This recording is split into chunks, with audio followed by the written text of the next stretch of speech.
அதேவா திரும்ப அதேவா இல்ல இல்ல ஓகே ஓகே கங்குவா படம் முடிச்சுட்டு வந்த உடனே நான் வந்து பேசிக்கலி அட்வொகேட் அப்படிங்கிறதுனால என்னோட தொழிலையும் கவனிக்க வேண்டிய சூழ்நிலை. அடுத்ததான் இப்போ மணிரத்னம் படம் கமல் காம்பினேஷன்ல தக் லைஃபுக்கு ஒரு 3 days கேட்டிருக்காங்க. இப்போ லேட்டஸ்டா ஒரு படத்துக்கு இப்பதான் பேசியிருக்கேன். அந்த படம் எப்படின்னா ஒரு வித்தியாசமான ஜமீன்தார் ஜமீன்தாருங்கிறத விட ஒரு ஊர் பெரியவர், நல்லதும் செய்வார் சமயத்தில் கெடுதலும் செய்வார் அப்படின்ற மாதிரி ஒரு கேரக்டர். அது என்ன அதுக்கு மேல நான் அதுல விழாவாரியா சொல்ல விரும்பல. அது டைரக்டர் அந்த படம் மூவ் ஆகட்டும் அப்போ பேசுவோம். அடுத்த ஜூன் ஜூலைல ஒரு நல்ல படம். நானே வந்து கிட்டத்தட்ட அதுல வந்து என்னோட ஸ்கிரிப்டே பாதிக்கு மேல என்னோடதுதான். அந்த மாதிரி ஒரு ஹீரோயின் டபுள் ஆக்ஷன்ல அந்த படம் வர்றப்போ நெருக்கத்துல சொல்றேன். இப்போ வந்து உங்களுடைய வாசகர்கள் அனைவருக்கும் என்னுடைய வணக்கத்தை தெரிவித்துக் கொண்டு விடைபெற்றுக் கொள்கிறேன். நான் வருஷ கணக்குன்னு சொல்றதை விட வெயில் படத்துல இருந்துதான் ஓரளவுக்கு பாப்புலர் ஆனேன். வெயில் படத்துல பாப்புலர் ஆனாலும் அதுக்கப்புறம் என்னோட ஒர்க் லோடு அதனால கொஞ்ச நாளைக்கு சைலண்டா இருந்துட்டேன். அதுக்கப்புறம் 4-5 படங்கள் பண்ணேன். வால்மீகி, சண்டியர், நர்த்தகி அப்படின்னு சில படங்கள் பண்ணேன். பட் பரியேறும் பெருமாள் தான் என்ன வந்து உங்க முன்னாடி நீங்க கேள்வி கேட்கிற அளவு வந்து நிறுத்தி வச்சிருக்கு. நிறைய நீங்க நடிச்ச கேரக்டர்ஸ்ல வில்லனா நிறைய பண்ணிருக்கீங்களா? இல்ல கேரக்டர் என்னோட உருவத்துக்கு வில்லன் தான் கொடுக்குறாங்க. கேரக்டர் கேட்டா கூட கொடுக்க மாட்டேங்கிறாங்க. பட் அந்த உண்மையில கேரக்டரோ அப்படின்னு பாத்தீங்கன்னா நர்த்தகி படத்துல ஒரு நல்ல அருமையான கேரக்டர் அது. வால்மீகி படத்துலயும் ஒரு ஜட்ஜு கேரக்டர். ஹீரோயினை வந்து ஹீரோயினோட காட்ஃபாதர் மாதிரி வளர்த்து கொண்டு போவேன்.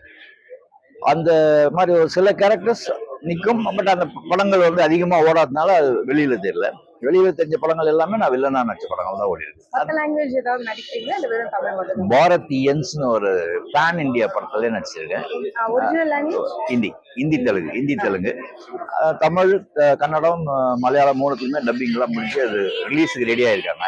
அது எப்போ ரிலீஸ் பண்றாங்கிறது ஹிந்தி ரிலீஸ் ஆயிடுச்சு.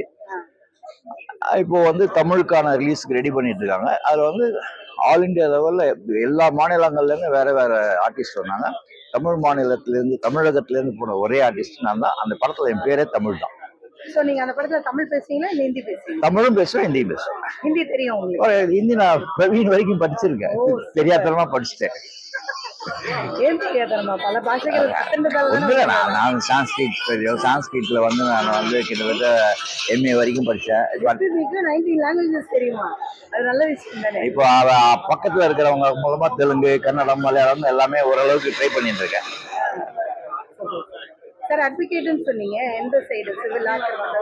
பேசிக்கலி எனக்கு சிவில் சைடு தான் அதிகமா வருது. But N wife advocate. இப்போ என் டாக்டரும் இந்த வருஷத்துல இருந்து அட்வொகேட் ஆகிறாங்க. அந்த மாதிரி ஒரு கண்டிஷன்ல இருக்கிறப்போ நான் வந்து சாய்ஸே கொடுக்குறதில்ல. எந்த கேஸ் வந்தாலும் எடுத்துக்கிறது தான். அவங்க எந்த முடியுமோ அவங்களுக்கு அளவுக்கு பார்த்துப்போம்.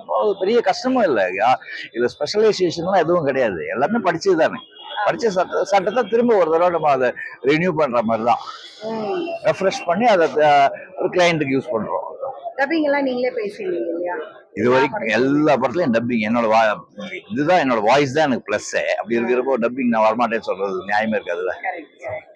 உங்களுக்கு நீங்க பண்ண கேரக்டர்ஸ்லயே வந்து எது மறக்க முடியாத ஒரு உண்மையில சொல்ல போனா இந்த பரியேறும் பெருமாள் எனக்கு நல்ல பாப்புலாரிட்டி கொடுத்தாலும் எனக்கு வெயில் கேரக்டர் தான் ரொம்ப பிடிக்கும்.